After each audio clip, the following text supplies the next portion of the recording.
Hello and welcome, survivors. My name is Jay Steele, and yeah, big Ark announcement today. So let's jump on to the big part.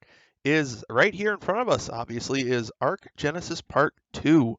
Um, we've got a good date for when they might be coming out here in March 2021, and they've said a little bit here in the notes, which we'll get to in a second, that they got pushed back a little bit with the whole world and being changed and having to work from home and doing remote work. So their date got pushed back a little bit. It was originally supposed to be the winter of 2020, but it's a little bit delayed. But we already have some nice art, and we're hopefully going to be having a little video of this coming later on. But look at this, just posters, really pretty.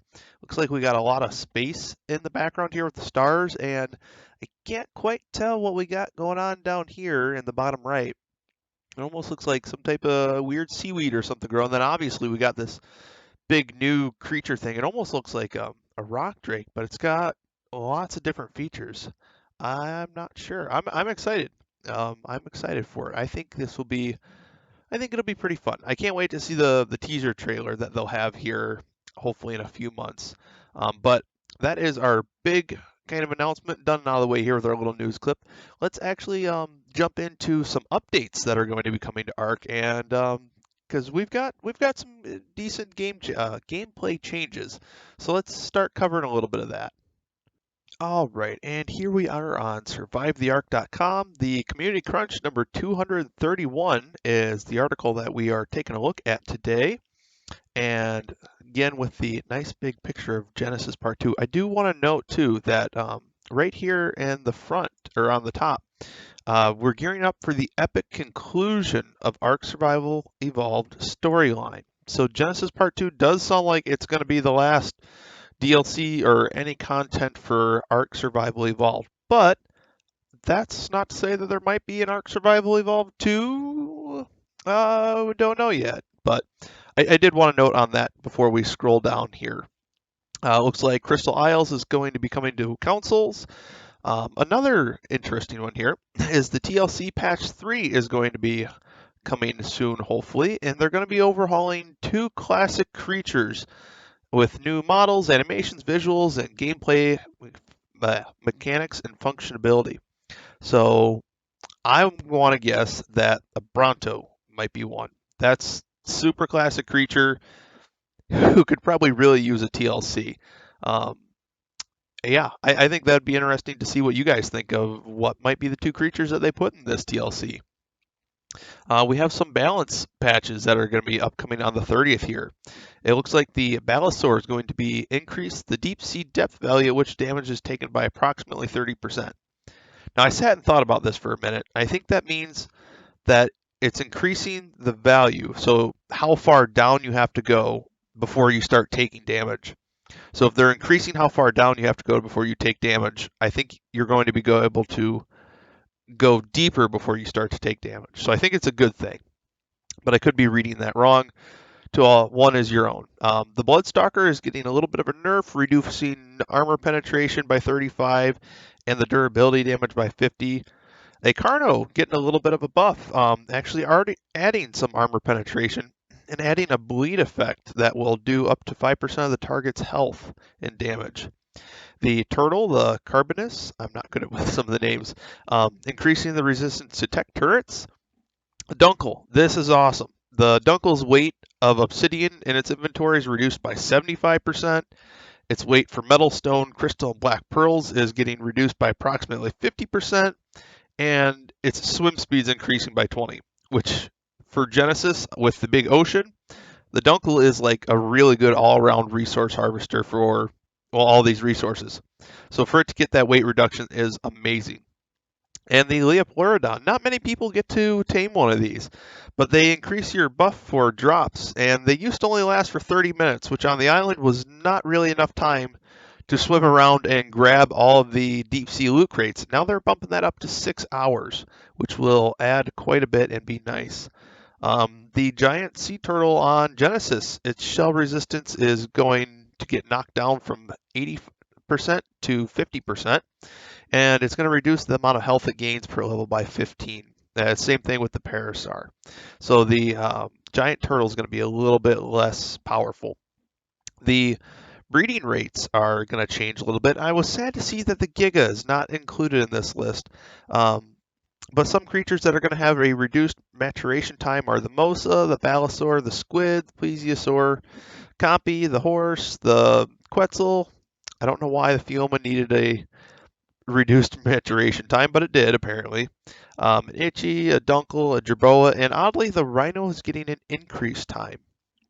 Now down to some just general things, and a couple of these I'm really excited for. Baby creatures will no longer auto wander. That is awesome from a breeding standpoint. If you hatch a couple dozen creatures at once, and they just wander all over the place, they're sometimes hard, especially if you're looking for mutations. Big one right here, flying creatures will now prioritize picking up a friendly creature rather than dismounting the flyers. So let's say you have an Argent and an Ankylo, and you want to do a metal run with a buddy. Now, instead of picking your buddy up off the Ankylo, which usually happens, sometimes you can get the Ankylo with your friend on it. Now it will actually try to get the Ankylo first. Very nice here, when you mount a flying creature, it will no longer instantly take off. I know that can get kind of annoying sometimes.